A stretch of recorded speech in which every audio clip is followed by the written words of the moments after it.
I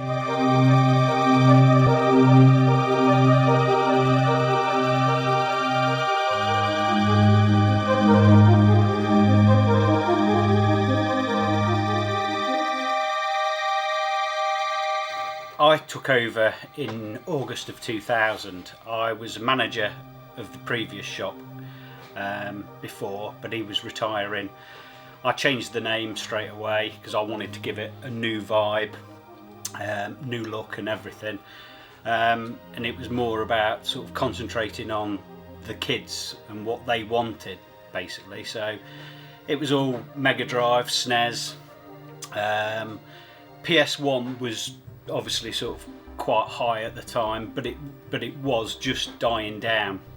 PS2 was just on the horizon back in 2000, and that was our first major launch that we did, and we've gone from strength to strength after that, really, and done every single major console launch and format going, basically. And obviously Ashby's got a connection with Rare, and Yeah. is it fair to say that you as a company, as a business, have had a connection with Rare over the years? Yeah, we had, back in the early days, we used to supply all the games to them. They used to come in, ring us up and buy every single game to go in their vault. So it was sort of quite a good connection that we had. We had a good rapport with the staff, and they used to come in quite regular. Rare themselves, obviously, once Microsoft had taken control, things dramatically changed, and they just didn't require the services from us anymore. But yeah, the guys from Playtonic, they all come down. We've got quite a following from different studios that they split off into, sort of thing. So yeah, that's good. You've obviously got the retro loft upstairs. How much of a part of the business is that? How has that grown over the years?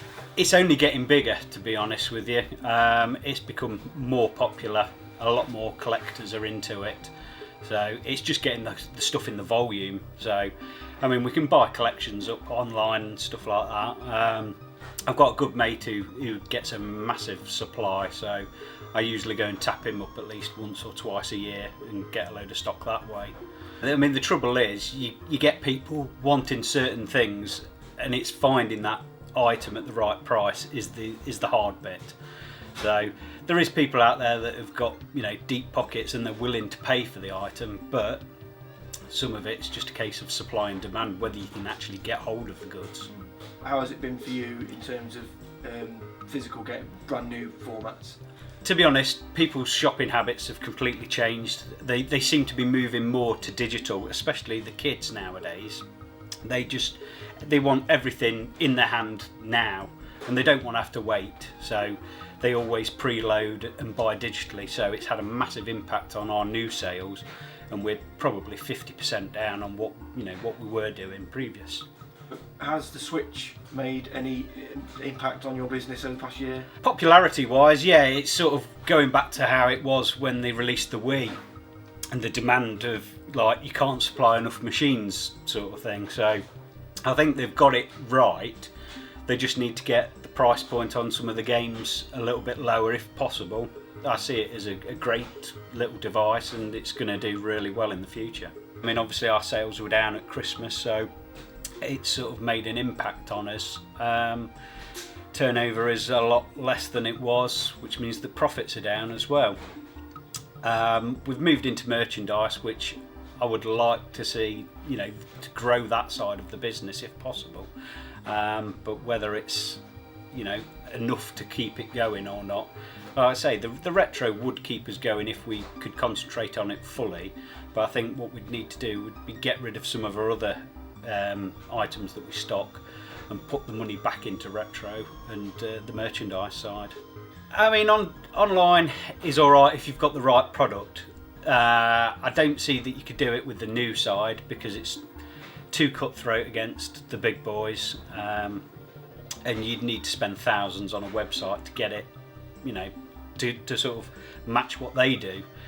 So I think your margins would be even less than they would do with the bricks and mortar. Now, whether you can go down, more into the retro and build on that, then yes, that might be something that we sort of look at doing in the future.